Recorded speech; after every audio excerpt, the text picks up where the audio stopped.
শিলিগুড়িতে মাটিগাড়া ২ নম্বর অঞ্চলের বাসিন্দা কল্পনা বিশ্বাস বাবা মায়ের নাম থাকা সত্ত্বেও মেয়ের নাম নেই এমনটাই বলা হচ্ছে পরিবারের তরফে।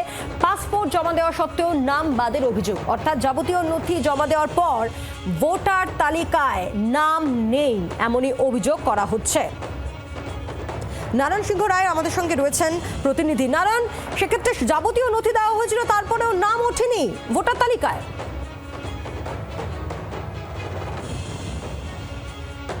একেবারেই দেখো, মাটিগাড়া এই দুই অঞ্চলের শিমুলতলাতে প্রায় 985 জনের ভোটার তালিকায় নাম গেছিল, তার মধ্যে 21 জনের নাম বাদ গেছে। যতটুকু জানা যাচ্ছে এই অঞ্চলেরই 21 জন, তার মধ্যে এখানে কিন্তু বেশ কয়েকজন রয়েছে ভোটার তালিকায় যাদের নাম ডিলিটেড। আমি কথা বলবো, এই যে দেখতে পাচ্ছ একেবারে জন্ম সার্টিফিকেট নিয়ে কেউ দাঁড়িয়ে রয়েছে, কেউ আপনি একটু দেখান, এই যে পাসপোর্ট নিয়ে দাঁড়িয়ে রয়েছে, কারো সমস্ত নথি নিয়ে দাঁড়িয়ে রয়েছে এবং যাবতীয় নথি কিন্তু বেশিরভাগটাই তারা জমা দিয়েছিল। যতটুকু জানা গেছে হেয়ারিংয়েও ডাকা হয়েছিল, হেয়ারিংয়ে ডাকার পর তাদের এই মুহূর্তে নাম নেই। আপনার নাম নেই আপনি কখন জানতে পারলেন? এই তো এই মাত্রই জানতে পারলাম। তো ভোটার তালিকায় যে যখন জমা দেন কাগজপত্র সব কিছু জমা দিয়েছেন? হ্যাঁ, জমা দিয়েছিলাম, হয়তো কিছু কিছু জমা দিছি কিনা এখন বলতে পারবো না। হেয়ারিংয়ে ডাকা হয়েছিল? হ্যাঁ, ডাকা হয়েছিল। তারপরেও কি করে নাম বাদ গেল? এখন কিছুটা হয়তো দিই নেই। আপনারা এখানে কত বছরের বাসিন্দা? হয়তো অনেক দিনের। হয়তো অনেক দিন। আচ্ছা, আপনি তো ওনার মা, আপনার তো পাসপোর্টও রয়েছে, তারপরেও মেয়ের নাম বাদ গেছে। আপনার নাম রয়েছে কি? হ্যাঁ, আমার নাম আছে। তা মেয়ের নাম তো বাদ গেল।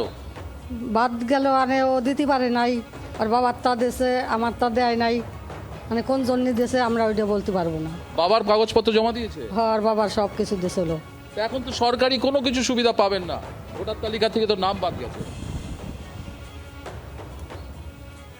যেভাবে হয় সেইভাবে অর্থ সব কিছু আছে, আর বাবারও তো সব কিছু আছে, কিসের জন্য গেল?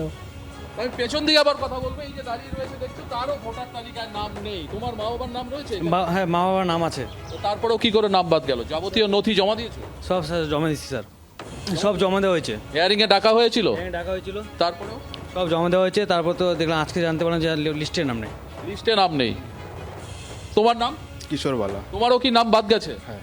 কেন, কি করে বাদ গেল? এটা তো বলতে পারবো না কি করে বাদ হলো। নথি জমা দিয়েছিলে সমস্ত নথি ইলেকশন কমিশনের গাইডলাইন? হ্যাঁ। হিয়ারিং এ ডাকা হয়েছিল, তারপরে যেই নথি চাওয়া হয়েছিল সব দিয়েছিলে ঠিক? হ্যাঁ। তাহলে নাম কি করে বাদ যায়? এটা আমরা বলতে পারবো না যারা। আর এই ব্যাপার নিয়ে আমি এখানকার বিএলওর সাথেও কথা বলবো। আচ্ছা, এই যে নাম বাদ গেছে আপনার এই এলাকায় মাটিগাড়া 2 অঞ্চলের এই যে শিমুলবাড়ি প্রায় 21 জনের, কি করে বাদ গেল? আপনার নথি কি জমা দেয়নি ঠিক মতো? এদের নথিপত্র মোটামুটি সব ঠিকঠাকই দিয়েছিল। দু একজনের নামটা ওরা ভুলবশত হয়তো এই ঠাকুরদাদার নামটা রিলেশনটাও করাইতে পারেনি, কিন্তু ওদের ভুলটা ওদেরই ছিল। সেটা আমিও জানতে পারিনি, পরে জানতে পেরেছি যখন আমাদের ফর্মগুলো আপডেট হয়ে যায়। তারপরে তো আমার কিছু করার ছিল না, আমার সঙ্গে সেইভাবে প্রথমে যে যোগাযোগ করলে এই ভুলটা হতো না। হ্যাঁ, কি বলছি আরেকবার বলো। নারায়ণ, যাদের নাম বাদ গিয়েছে, যাদের এই চূড়ান্ত তালিকায়, প্রথম দফা চূড়ান্ত তালিকায় নেই, তাদের নামের পাশে কি লেখা আছে? বিচারাধীন নাকি ডিলিটেড, কি লেখা আছে সেই বিষয়ে কি তারা কিছু জানতে পেরেছেন? দেখো, একবারে আমি সেটাই দেখানোর চেষ্টা করছি, আমাকে একটু লিস্টটা দেখাও একবারে। এই যে স্বপ্না, তার নামটাই আমি দেখাই। একেবারে নামের পাশে যেটা দেখা যাচ্ছে, আমি তুহিনকে বলবো একটু ক্লোজ করতে। এই যে স্বপ্নার নাম, স্বপ্না বিশ্বাস, ডিলিটেড।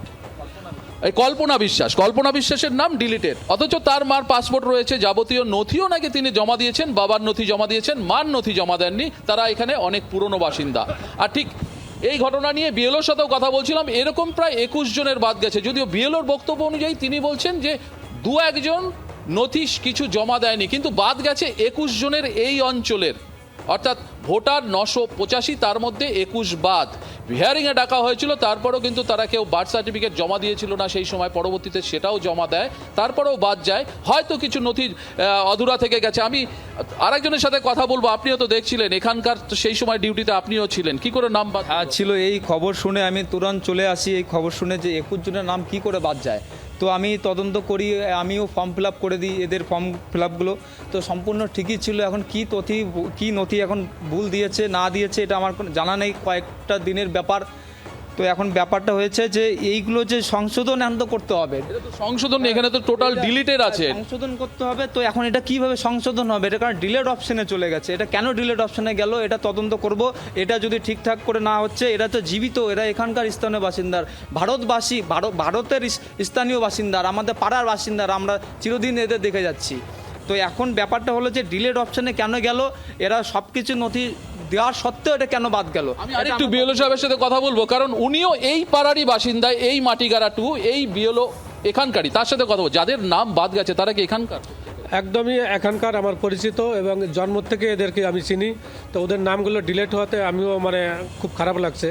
হ্যাঁ, ওদের ডকুমেন্টস আমি একবার না দুবার করে দিয়েছি আর কি।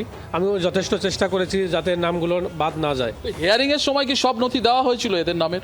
ওদের একটু রিলেশনের জন্য হয়তো ইয়ে হয়েছে, ঠাকুরদাদার নামটা দেওয়া ছিল সেই। বাকি 21 জন, টোটাল তো 21 জনের বাদ গেছে। হ্যাঁ, তাদেরও ওই ডকুমেন্টসেরই একটু সমস্যা ছিল, সামান্য ছিল যে ডকুমেন্ট 13টা ডকুমেন্টসের মধ্যে যে ডকুমেন্টসগুলো চেয়েছিল সেগুলো দিতে পারেনি। অর্থাৎ ইলেকশন কমিশনের গাইডলাইন অনুযায়ী সমস্ত নথি দিতে পারেনি কি এরা? না, সমস্ত ডকুমেন্টসগুলো দিতে পারিনি। কিন্তু ডকুমেন্টসগুলো তো এখন প্রত্যেকে দেখাচ্ছে, কি করে তখন চেক করেননি আপনারা? হ্যাঁ, তখন ডকুমেন্টস বলতে আধার কার্ড, প্যান কার্ড, এগুলো তো আপনার 13টা ডকুমেন্টসের মধ্যে ছিল না। হ্যাঁ, মায়ের পাসপোর্ট রয়েছে, তারপরও মেয়ের নাম কি করে বাদ যায়? হয়তো ও ভুলবশত সেদিন হয়তো ওটা নিয়ে যায়নি। সেটা তো আমি মানে এত লোকের যে হ্যারিংটা হলো আমার তো মনে রাখা তো সম্ভব না। তা এখন ওদের হয়তো ভুল ত্রুটি কিছু থাকতে পারে বা। অর্থাৎ দেখো, এই যে 21 জনের নাম বাদ গেছে এক জায়গায় ফাঁসিদা টুতে, সেখানে নথি জমা দিয়েছে, হয়তো বিএলওর বক্তব্য অনুযায়ী কিছু নথি মিস গেছে, কিন্তু মায়ের পাসপোর্ট রয়েছে, বাবার ভোট আছে, মার ভোট রয়েছে, পাশাপাশি যাবতীয় নথি অন্যরাও জমা দিয়েছে, তারপরেও নাম নেই।